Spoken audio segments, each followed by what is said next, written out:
किसी भी बच्चों के साथ ऐसा नहीं होना चाहिए, ऐसा व्यवहार जैसे प्रतिभा को नुकसान पहुंचे। नमस्कार। कोटपुतली बहरोड जिले के नारायणपुर उपखंड के बाल भारती सीनियर सेकेंडरी स्कूल के एक बालक कक्षा 10वीं में उत्तीर्ण हुआ था और उत्तीर्ण होने के बाद में उसके पिताजी ने पुनर्मूल्यांकन करवाया था। तो पुनर्मूल्यांकन में 2% का जो मलाल होता है वो मलाल पूरा हुआ है। स्कूल के डायरेक्टर हमारे साथ में हैं, इनसे हम जानने का प्रयास करेंगे। क्या नाम है सर? मुकेश यादव नाम है सर। यादव साहब, क्या मामला है पूरा? पहले तो मैं आपको नमस्कार कर रहा हूँ सर। जी। मामला ये है कि ये बच्चा बहुत होनहार था। इस बच्चे ने इस वर्ष 10वीं की एग्जाम दी, परिणाम आया तो 93% बनी इसकी। बच्चा संतुष्ट नहीं हुआ, पिताजी ओम प्रकाश जी भी संतुष्ट नहीं हुए, दोबारा पुनर्मूल्यांकन करवाए जिसमें 15 अंक बढ़े बच्चे के, 95% बन गई। कितने विषयों का पुनर्मूल्यांकन करवाया था? इन्होंने 3 विषय में पुनर्मूल्यांकन करवाया था जी।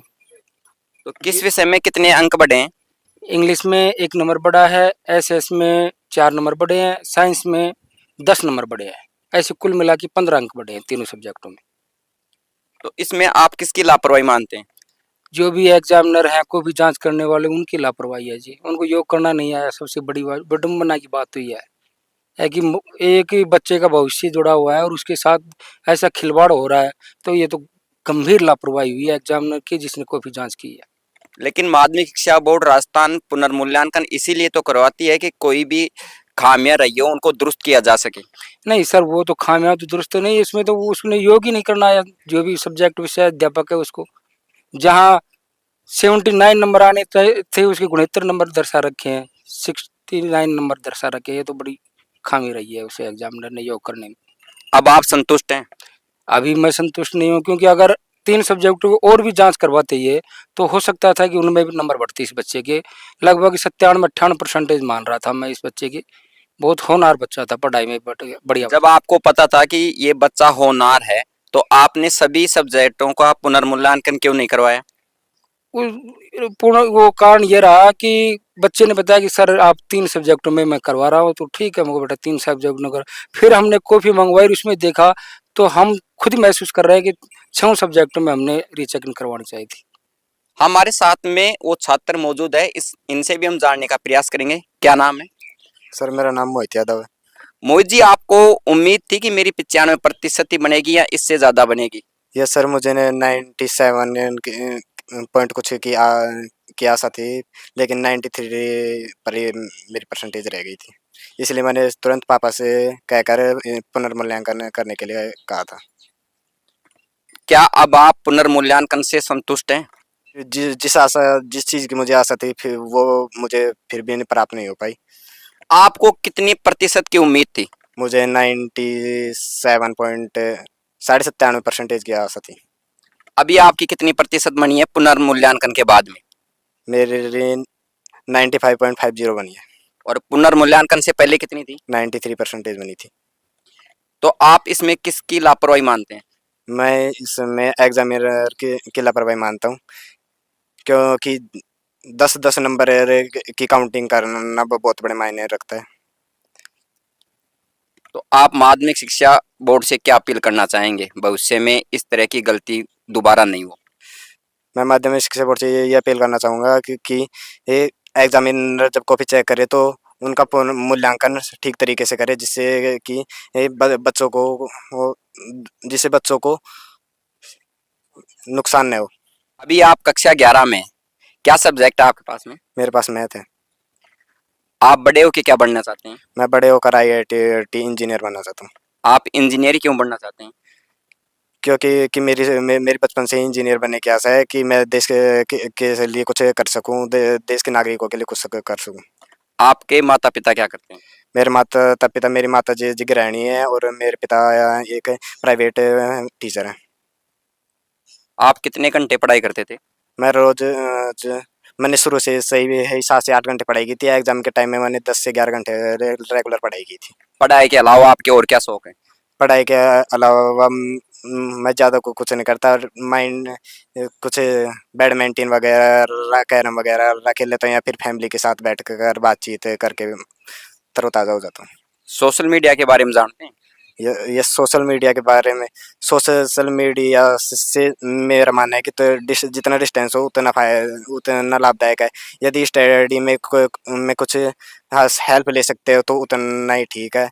ज़्यादा सोशल मीडिया से दूरी बनाना ठीक। आप मोबाइल का कितने घंटे उपयोग करते थे? मैं मोबाइल का ज़्यादा से ज़्यादा 1 घंटे में यूज़ करता था, वरना न के बराबर यूज़ करता था। कितने भाई बहन हैं आप? हम 2 भाई हैं। आप बड़े हैं या छोटे? मैं बड़ा हूँ, मेरे से छोटा है एक। छोटा क्या करता है? छोटा 10th क्लास में इस बार 9th का पेपर दिया है उसने। वो भी Bal Bharati senior secondary school Narayanpur में पढ़ता है। यस, वो शुरू से बाल भारती सीनियर सेकेंडरी में पढ़ रहे हैं। और आप? मैं भी शुरू से ही बाल भारती का छात्र हूँ। आपकी स्कूल नारायणपुर में और स्कूलों से अलग क्यों है? क्योंकि हमारी स्कूल में सबसे पहले पढ़ाई से पहले अनुशासन को प्राथमिकता दी जाती है। यहाँ पे बच्चों को पहले संस्कार सिखाया जाता है, बाद में पढ़ाई का महत्व है। आपकी स्कूल में ऐसा क्या वातावरण मिला है आपको कि आपकी इतनी प्रतिशत बनी है, या आपकी खुद आप मेहनत को मानते हैं या स्कूल का भी योगदान रहा है? मैं सबसे पहले अपने गुरुजनों को इसका श्रेय देना चाहता हूँ, क्योंकि उन्होंने मुझे पढ़ाई के अनुकूल वातावरण प्रदान किया है। हर टीचर ने मुझे मोटिवेट किया है, यहाँ तक कि मुकेश सर ने स्वयं मुझे पढ़ाई के लिए मोटिवेट किया है। इस कारण आज मैं 95.50% बना सकता हूँ। छात्र मोहित यादव के पिता हमारे साथ में हैं, ओम प्रकाश यादव। इनसे भी हम जानने का प्रयास करेंगे। सर, आपको पहले से ही भान हो गया था कि मेरे बच्चे की कम प्रतिशत बनी है, इसलिए मुझे पुनर्मूल्यांकन लगाना ही चाहिए? सबसे पहले तो देखिएगा, मैं स्कूल के निदेशक श्रीमान जी मुकेश जी यादव को, जो मेरे स्टाफ साथी हैं, और आपको मैं प्रणाम करता हूँ। आपने आपका कीमती समय निकाला। मेरे को मालूम था ये बच्चा बाल भारती स्कूल के अंदर ही इसका नाम लिखाया गया था। कक्षा LKG से ही इंटेलिजेंट था। 8वीं में इसके जब ऑल सब्जेक्ट में A ग्रेड था, सभी सब्जेक्टों के अंदर। और अब सरकार ने A+ बंद कर दिया, A ग्रेड चालू की, तो ऑल सब्जेक्ट में था। पहले जब ये 5वीं में A+ थी तो इसके चारों सब्जेक्टों में 5वीं में इसके A+ था। मेरा सपना था इसको राजस्थान टॉप कराने का। ये 1 मई से लेकर के 14 फरवरी तक इसने स्टडी की थी, कम से कम 6-7 घंटे स्कूल के अलावा। और 15 फरवरी से लेकर के 30 मार्च तक इसने स्टडी की थी 13-14 घंटे। इसका आपको इतना डीपली कैसे पता है कि इतनी तारीख से इतनी तारीख तक स्टडी इतने घंटे की थी? क्या आप नोट करते थे क्या किसी नोटबुक में? तो नहीं करता था मैं, मेरा लेकिन एक एक्सपीरियंस था मेरा, क्योंकि मैं भी 15 साल से बच्चे पढ़ा रहा हूँ। इसके ऊपर कोई नंबरों का दबाव नहीं था, कोई परसेंटेज का नहीं था। मैंने दबाव जो कभी दिया, संस्कारों का दिया कि संस्कार अच्छे रखने। लेकिन आपके मन में 2% का मलाल था, तभी आपने पुनर्मूल्यांकन लगाया कि मेरे बच्चे की 93% बनी है। हो सकता है कि जो 2% का जो मलाल है वो कहीं ना कहीं बाहर निकल के आएगा, और वो पुनर्मूल्यांकन के बाद में आया भी नहीं। ऐसा था क्योंकि मेरे को जब इसका रिजल्ट आया, सबसे पहले इसी बच्चे का रिजल्ट निकाला गया था, तो मेरे मिलने वाले ने किसी ने बताया इतनी गई है, क्योंकि मैं सादा फ़ोन चलाता हूँ 2 साल से। तो वहाँ बोला इतनी बनी है, तो मैं थोड़ा सा बच्चे को तो ये कह दिया था रिजल्ट से 1 दिन पहले कि घबराने की कोई आवश्यकता नहीं, रिजल्ट कैसा भी रहे। तो फिर मैंने 2-3 दिन बाद में इसका पुनर्मूल्यांकन करवाया, तो मेरा थोड़ा सा बैड लक ये रहा, बच्चे का बैड लक रहा, क्योंकि 3 विषय का ही लगा पाया मैं, 3 का और लगाना चाहिए था। क्योंकि साइंस के अंदर इसके 10 नंबर बढ़े हैं, सोशल साइंस के अंदर इसके 4 अंक बढ़े हैं, और इसके अंदर इंग्लिश के अंदर 1 बढ़ा है। तो मैं तो ये मीडिया वालों को इसलिए बुलाया है क्योंकि एक विषय में मानव से गलती हो सकती है, 3-3 विषय में इतना बड़ा अंतराल नजर आया मेरे को। क्या आपको लगता है कि आप जिन 3 विषयों में आपने पुनर्मूल्यांकन नहीं करवाया, क्या उनमें भी गलतियां हुई होंगी? हाँ, टीचर ने भी मेरे को कहा, हमारी संस्कृत के गुरुजी बोला 97 का बच्चा नहीं था मेरे विषय में भी, क्योंकि संस्कृत में 97 थे। बोला 100 में से 100 का ही था, लेकिन वो टाइम और सहयोग नहीं बैठ पाया। 3 कॉपियों का मैंने नहीं करवा पाया, 3 ही मंगवाई मैंने बोर्ड से।